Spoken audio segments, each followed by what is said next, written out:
Merci Seigneur. Alléluia. Amen. Gloire à Dieu. Bonjour Madame Coco. Bonjour. Comment ça va? Ça va bien et toi? Merci Seigneur, que son nom soit béni. Au nom Amen. de notre merveilleux Seigneur. Amen. Et aujourd'hui, Amen. nous voulons parler de la pauvreté. Certains parlent, parce qu'on entend sur Internet, hein, l'esprit de pauvreté. Mais, croyez-moi, l'esprit de pauvreté n'existe pas. Non. Madame Coco? Non, non. Les gens parlent d'esprit de pauvreté, esprit de pauvreté. Jésus n'a jamais chassé un esprit de pauvreté. Quand on lit la Bible, je pense que vous lisez votre Bible, Jésus n'a jamais chassé un esprit de pauvreté. Non. Jésus a toujours dit, les pauvres seront toujours avec vous. Il aura toujours des pauvres sur la terre, mais il n'y a pas un esprit de pauvreté. Dans l'Ancien Testament comme dans le Nouveau Testament, je n'ai pas vu qu'on a chassé un esprit de pauvreté. Ça n'existe pas. Voyez-vous? Lorsqu'on prend la Bible, Madame Coco, quand on prend la Bible, on a quelqu'un comme Abraham. Oui. Abraham, il avait un cheptel. Abraham, Lot, ils avaient un cheptel. Oui. C'est là qu'ils se sont enrichis. Oui, oui. C'est là qu'ils se sont enrichis. Salomon aussi était riche. Salomon était riche. Oui. Oui. Tu dis quelque chose? Vas-y, je t'en prie. Alléluia, merci Amen. Seigneur. Vraiment ce matin, aujourd'hui, nous voulons vraiment vous encourager par cette vidéo parce que c'est vrai, comme on en discutait hier soir, eh bien parfois on voit des prédications ou des messages où on chasse l'esprit de pauvreté au nom de Jésus, que l'esprit de pauvreté soit chassé, que l'esprit de pauvreté soit chassé. Mais il n'y a pas d'esprit de pauvreté. C'est plus une mentalité de pauvreté. Et le souci, c'est que si on fait croire aux chrétiens qu'il y a un esprit de pauvreté, ils pensent qu'ils sont maudits. Ils pensent qu'il y a un esprit mauvais là qui les poursuit.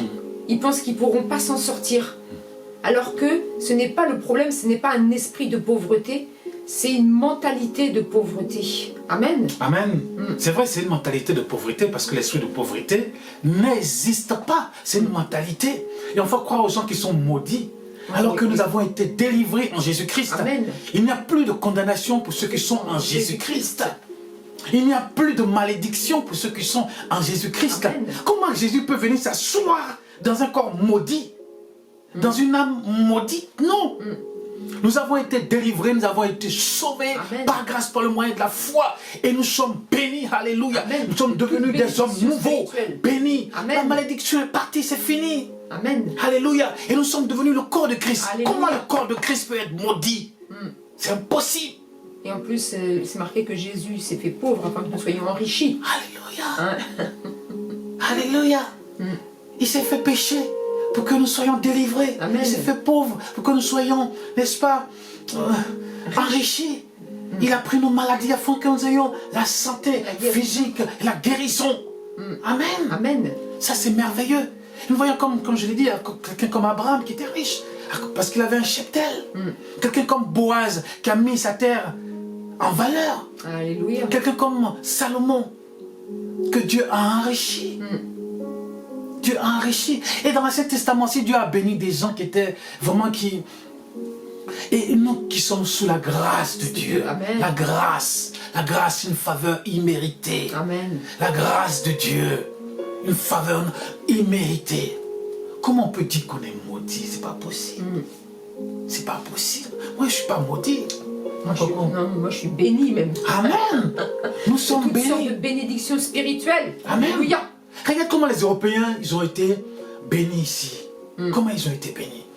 Les gens, ici en Europe, il y avait la peste, il y avait la maladie, il y avait les guerres et tout Il y ça. a le froid aussi, Il y avait la le famine, froid, la famine. la famine, les difficultés. L'environnement est très dur ici. Très dur, hostile. Oui, hostile. Il n'y a pas la suffisance alimentaire. c'est Voilà. pas- Et ils se sont assis, ils ont réfléchi. Ils ont réfléchi. Et ils ont commencé à inventer, à faire des découvertes. Et ils ont mis en application ces découvertes.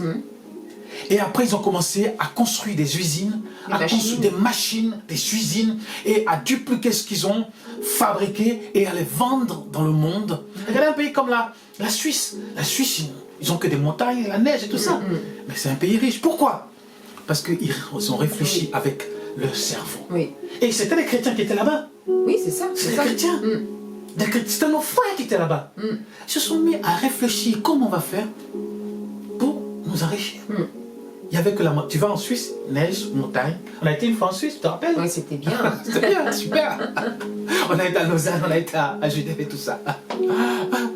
Mais ils ont réfléchi. Mais aujourd'hui, nos frères, Ils pensent que tout va tomber du ciel.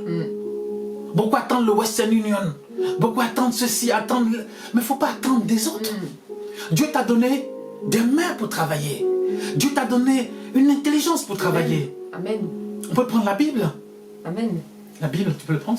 Vas-y. Je peux le lire d'ici, ça te Ouais, si tu veux. Ah oui, si tu veux. Donc c'est le Proverbe 10, chapitre 10. Et à partir du verset 4, oui, c'est ce que tu m'avais dit. Celui qui agit d'une main lâche s'appauvrit. Celui qui agit d'une main lâche, c'est que celui qui n'est pas actif, oui, s'appauvrit. Celui qui est paresseux. Celui qui est paresseux, c'est ça. Et il s'appauvrit. Et Dieu ne nous a pas créés pour que nous soyons paresseux. Oui.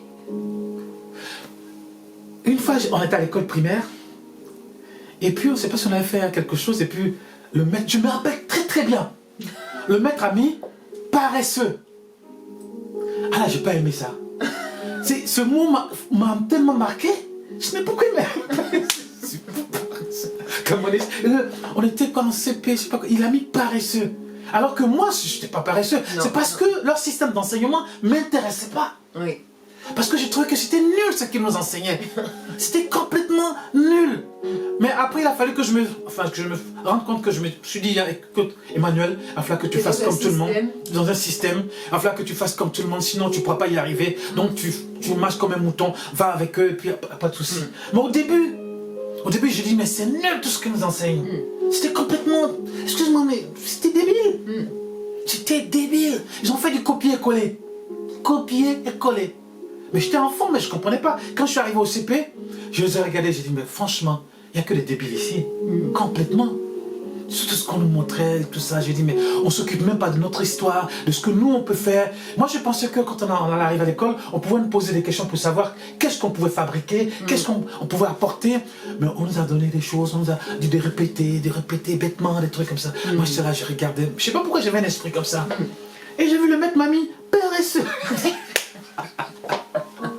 Mais je n'étais pas paresseux. Et je ne suis pas paresseux. Donc, quand tu sais que je suis un travailleur. Ah oui, oui, très très travailleur, très courageux. Amen. Amen. Moi, je me lève à 4h du matin. Avant, je me lève à 4. Pendant 10 ans, 4h30 du matin. Oui. Je me lève. Là, pour le moment, je me lève, puisque maintenant je vais en voiture, je me lève à 5h05. Je suis debout. Oui. 5h, je suis debout. 5h, je suis debout. Je suis un travailleur. Comment? Qu'il neige. Qu'il neige. Oui. Même des fois, il neige, je prends ma voiture et je me dis, hey, tu vas où là?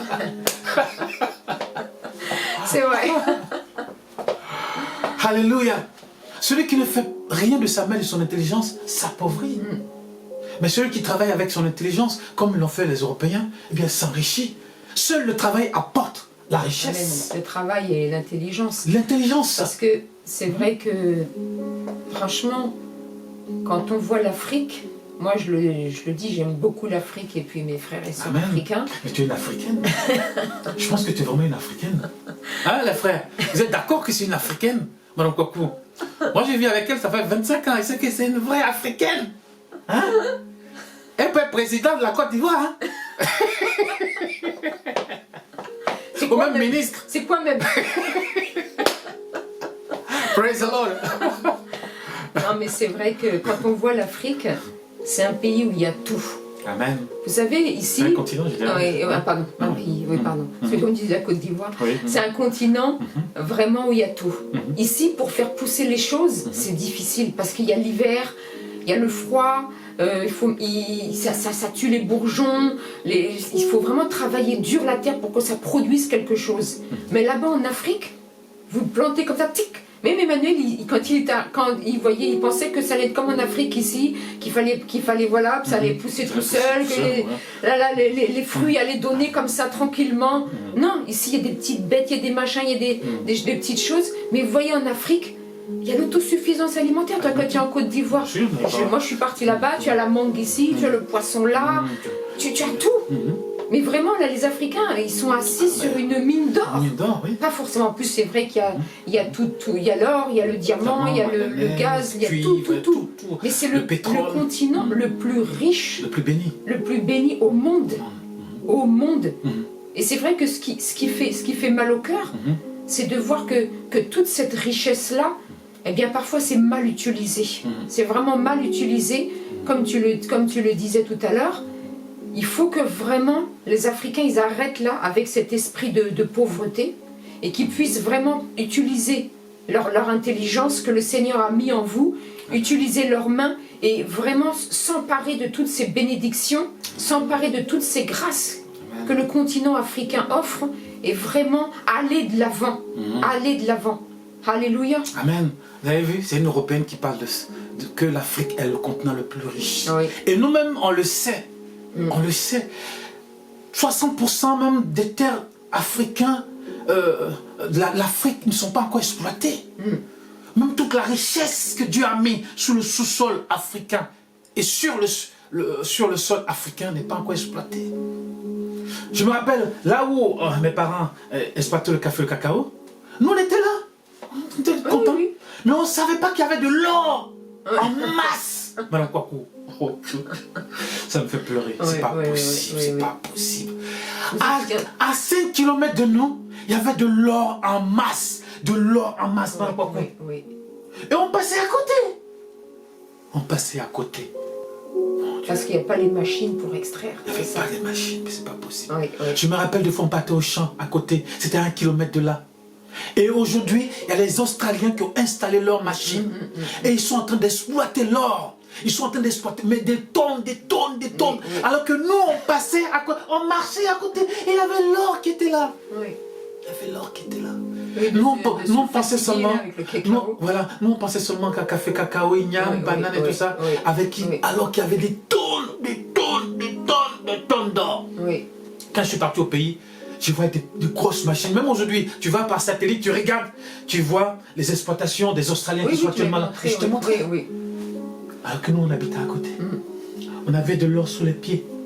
Et puis on dormait dessus. Alors qu'ici en France, il n'y a pas d'or. Les gens sont obligés. C'est vrai, en Europe, les gens n'ont. Il n'y a pas d'or, il n'y a pas de diamants. Il y a eu beaucoup de famines parce qu'il y a le froid, il n'y a pas l'autosuffisance alimentaire.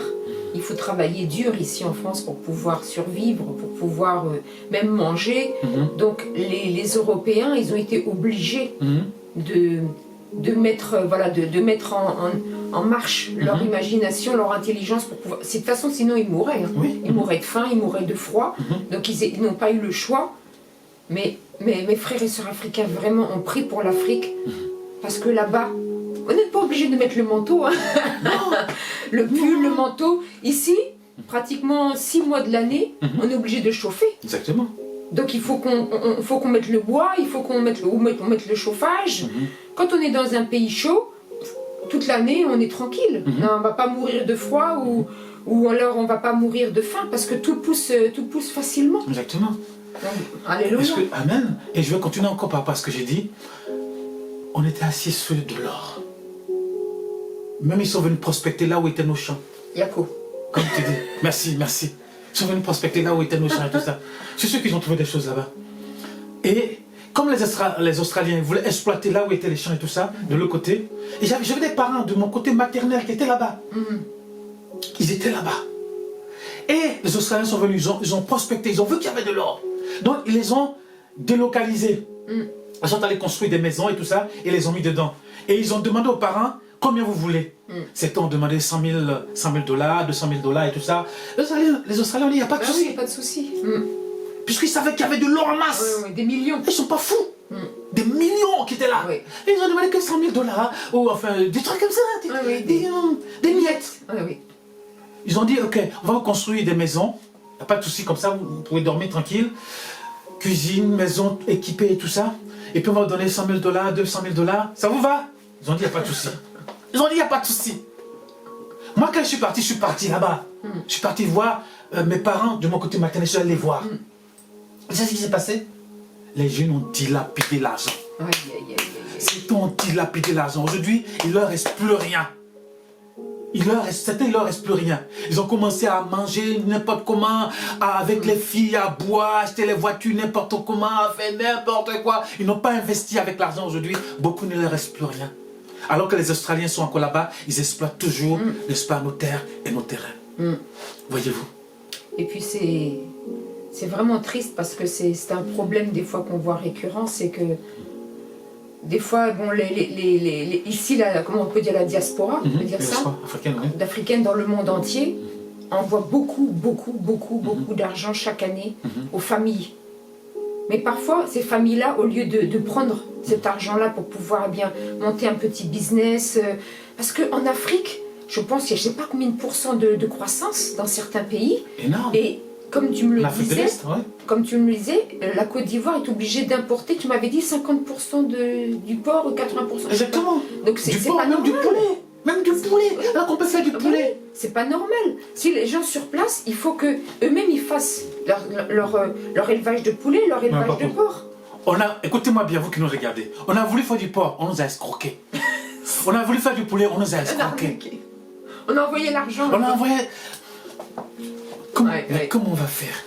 On est dans le grand lot de tous ceux qui se sont fait escroquer. Il n'y a aucun Africain qui ne s'est pas fait escroquer ici en Europe. Dans tous les domaines, que ce soit maison, terrain, port, argent, taxi, tout. Escroquerie. C'est dommage. C'est dommage. Comment on peut avancer avec ça? Et après, ils demandent encore de l'argent, ils demandent encore de l'argent. Comment on peut faire? Alors que s'ils avaient travaillé avec l'argent qu'on leur envoyait... Aujourd'hui, on serait arrivé à faire quelque chose. Oui, puis même dans tous les pays africains, les gens seraient plus riches. Exactement. Au lieu de dilapider après. Je ne sais pas, moi, dans les boissons ou... Vraiment que Dieu nous aide. Certains, ils demandent l'argent. Si je pouvais compter tout ce qu'on a pu envoyer, ils pourraient investir. Investir, créer des choses. Créer des choses. Et aujourd'hui, on ne serait plus obligé de vous envoyer de l'argent pour faire ceci, cela. Voyez-vous, vraiment que Dieu nous aide. Seul le travail apporte la richesse. L'intelligence et la détermination apportent la richesse. C'est ça. N'attendez pas. Toujours ne tendez pas la main. Ne tendez pas la main. Dieu nous a bénis. Amen. Dieu nous a bénis. Amen. De toutes les richesses spirituelles, matérielles. Parce que là, je parle aux Africains parce que c'est les Africains qui nous regardent. Beaucoup d'Africains qui nous regardent. La majorité, à 99%, c'est les Africains. Amen. Donc, notre rôle est de vous encourager. Amen. Pour vous dire qu'il n'y a pas d'esprit de pauvreté. Il n'y a pas de malédiction. Pas de malédiction. Pas de pauvreté. Amen. Christ habite en vous. L'Esprit de Dieu habite en vous. Amen. Alléluia. Alléluia. Il a pris notre pauvreté afin de nous rendre riches en Jésus-Christ. Alléluia. L'Afrique va se développer et l'Afrique compte sur vous, l'Afrique compte sur nous pour se développer. On est fatigué de dire que nous sommes le continent le plus pauvre. C'est pas possible. Avec toutes les richesses. Avec toutes les richesses que nous avons. Comme je disais, on était assis sur de l'or et on avait une petite mentalité de pauvre. Madame Kwaku. Toi-même, tu es venu là-bas, Madame Kwaku. Tu es venu là-bas. T'as vu? Ça fait pitié. Ça fait pitié, franchement. Nos parents, ils sont morts, mais ils ne savaient pas qu'ils étaient assis sur l'or. Oui. Ils ne savaient pas. Une fois, mon père m'a dit, il y a des hélicoptères qui sont venus prospecter, tout ça là. Il y a des hélicoptères qui sont venus prospecter. Mais ils ne se rendaient pas que les hélicoptères qui prospectaient, ils avaient des systèmes de caméras qui prospectaient. Ils savaient qu'il y avait de l'or en dessous. Ils ne savaient pas. Eux, ils pensaient que les gens venaient comme ça pour prospecter et tout. Mais les Australiens, ils avaient vu qu'il y avait de l'or quelque part là. Ils sont venus prospecter et tout. Et aujourd'hui, ils sont là-bas. Ça fait des années, ça fait au moins presque peut-être 10 ans mais qu'ils sont là-bas. Mais l'or n'est pas fini. Il y en a tellement. Il y en a tellement, Madame Kwaku. Oui. Mais nous, on était là, on dormait. On dormait, on était contents. On mangeait notre foutou, notre banane, tout ça. On était contents. Pour nous, on était bien. Que Dieu nous, vraiment, que Dieu nous aide. Oui. Que Dieu nous aide. Que Dieu nous aide. Comme on dit chez nous, Yako. Yako. Que Dieu nous aide. Amen. Amen. Que Dieu change notre mentalité. Oui. Qu'on ne dise pas ça, c'est tout des blancs là. Non. Regardez les Chinois. Les Chinois, ils ont copié, ils ont perfectionné. Aujourd'hui, ils sont un des pays les plus riches du monde. Singapour, les autres pays d'Asie. Pourquoi nous, on ne peut pas faire pareil? Pourquoi nous, on ne peut pas faire pareil? Nous avons l'intelligence comme eux. Oui. Nous avons des mains comme eux. Dieu ne nous a pas créés avec sans mains, ni sans pieds, ni sans cerveau. Nous avons tout comme tout le monde. Et puis c'est un continent tellement riche, tellement riche. Amen. Amen. Amen. Le blanc n'est pas supérieur au noir, le noir n'est pas supérieur au blanc. Dieu nous a créés dans les mêmes conditions. Vraiment que Dieu vous bénisse. Amen. Amen. Oh Seigneur, bénis mes frères, Seigneur, Oui, là où ils Seigneur. sont. Alléluia. Dans le nom puissant de Dans le nom de Jésus-Christ, que Jésus. l'alpha et l'oméga, Oh, le c'est tout-puissant, Alléluia. Seigneur. Tu as pris notre Alléluia. pauvreté et tu nous as donné ta Oui, richesse, Seigneur. Seigneur Amen. Jésus. Et ce matin encore, je vais te prier. Gloire à Pour mes frères en Afrique, Seigneur. Alléluia. Pour mes frères en Europe, la diaspora Gloire à toi. africaine. en Amérique, partout dans le monde, Seigneur, tu l'as béni de toute la bénédiction spirituelle et matérielle. Au nom puissant de Jésus-Christ, notre Sauveur, bénis l'Afrique, Seigneur. Oh mon Dieu, aie pitié de nous. Enlève cette mentalité de pauvre. Seigneur. Alléluia. Enlève cette mentalité de pauvre, Seigneur. Aide-nous, Seigneur, dans le besoin de ta grâce, Seigneur. Amen, Seigneur. Au nom de Jésus, tu veux prier pour nous, s'il te plaît. Seigneur, Alléluia. merci pour l'Afrique, Seigneur. Praise Merci the Lord pour ce Jesus' continent que tu as vraiment béni. C'est là, Seigneur, que tu as créé, Seigneur, le jardin d'Éden, Seigneur. Dieu tout-puissant, tu as choisi ce continent, Seigneur, pour le bénir, pour que c'est tellement beau, la végétation, les lacs et toutes ces choses, Seigneur mon Dieu. C'est pourquoi, Seigneur, vraiment, nous voulons te rendre gloire. Merci, Jésus. Amen. Amen. Merci, Seigneur. Amen.